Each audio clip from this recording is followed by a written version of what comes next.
Steam curled through the air like a quiet sigh, wrapping around me as if the warmth could hold me together for a little longer. I reached for my towel when a soft knock echoed through the door. "Mom," came his voice. Low. Calm. Maybe too calm. I tightened the towel around me and frowned slightly. "Yes? Can I talk to you about something?" he asked after a pause. "It's about school." There was something deliberate about the way he spoke, like he'd rehearsed this in his head before knocking. I opened the door a crack, the steam spilling into the hallway like a veil, and saw him standing there with a textbook pressed against his chest. He was older now, his face leaner, his jaw more defined, his eyes shadowed from long nights buried in anatomy charts and medical notes. My son was in his final year of med school, chasing the same profession I had built my life around. In him I saw everything I once was, ambitious, serious, determined to fix the world one patient at a time. "What's going on?" I asked softly. He shifted his weight, glancing down at the open textbook. "It's anatomy. The exam's in 2 days, and I don't get why it's bothering me so much. I keep second-guessing myself." I stepped aside and gestured for him to come in. "Come, let's look at it." He sat at the edge of my bed, flipping to a page filled with intricate diagrams, muscles, nerves, vessels, the silent architecture of the human body. He pointed to one with a frown. "It's not the content," he admitted. "It's just, every time I study this, I start thinking about how people trust us, doctors, with the most private, vulnerable parts of their lives. I keep wondering how you do it, Mom. How you separate your emotions from your work." That question pierced deeper than I expected. I sat beside him slowly, keeping the towel wrapped tight. "You don't ever really separate it," I said. "You just learn how to carry it without letting it crush you. You stay professional, but you don't stop feeling." He nodded quietly, his brow still furrowed. "I thought I could handle everything," he murmured. "But lately, it feels like the line between caring and getting too involved is getting blurry." My heart tightened. He wasn't talking about medicine anymore. I smiled faintly, trying to keep the moment gentle. "That line gets blurry for all of us at some point. It means you still have empathy, and that's not a weakness. But you do need to learn how to draw boundaries." He nodded again, eyes thoughtful. "I trust you the most with stuff like this. You've always made sense of things when I can't." Those words, "I trust you the most," lingered in the air long after he left. When the door closed, I sat down, staring at the steam fading into nothing. My heart felt heavy. Trust is beautiful, but it can also be dangerous when two lonely hearts lean too much on each other. The truth was, our house had been growing quieter for years. My husband had become a ghost of a man who lived between airport lounges and business calls. At first I told myself it was temporary, that distance was part of his success. But one day I woke up and realized the distance had become permanent.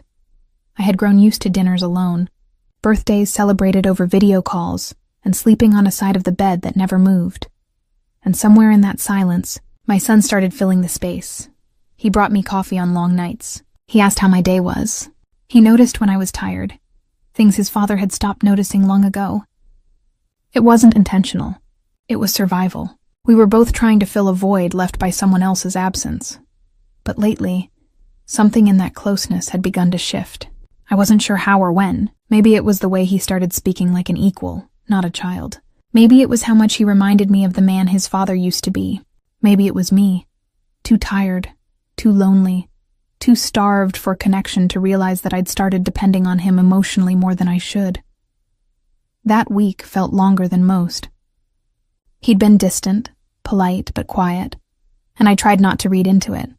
But then, Friday afternoon, I saw his name appear on the clinic's online schedule.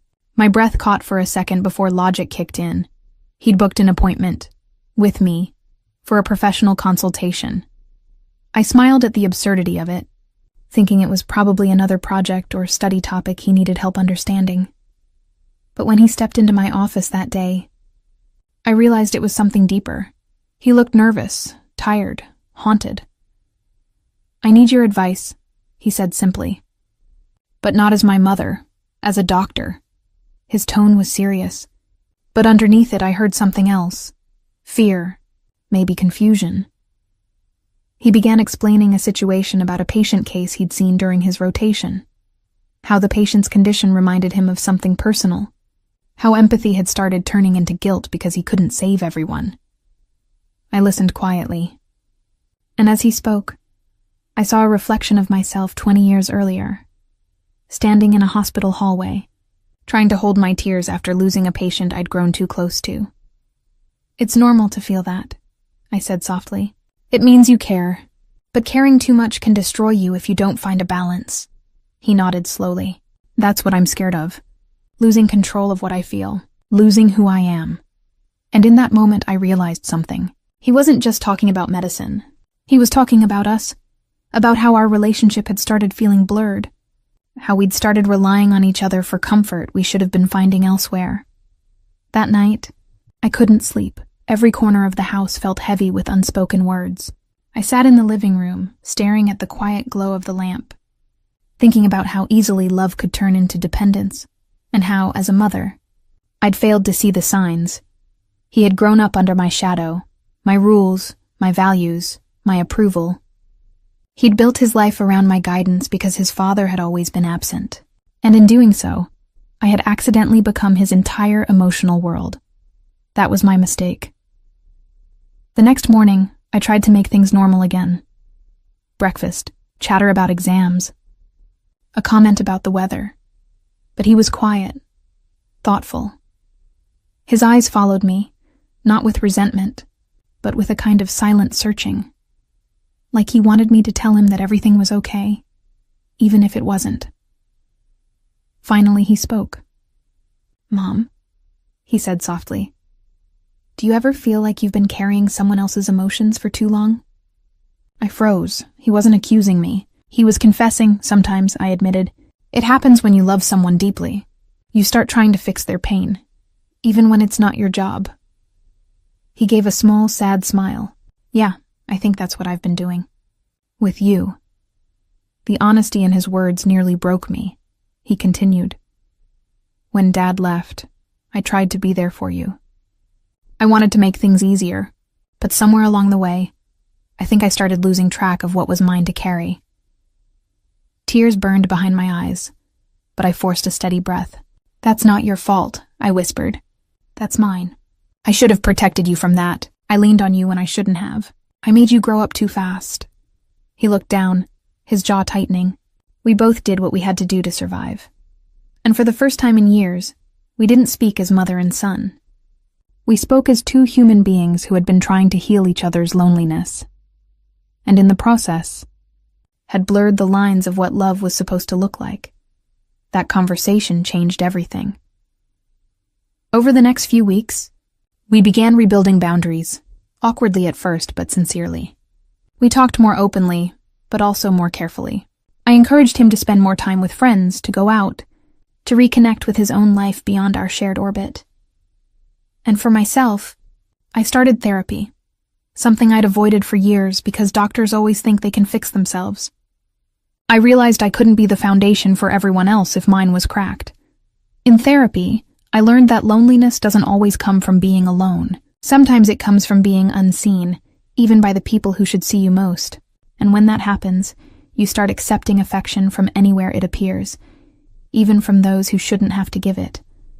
My son had seen me, my fatigue, my vulnerability, my strength.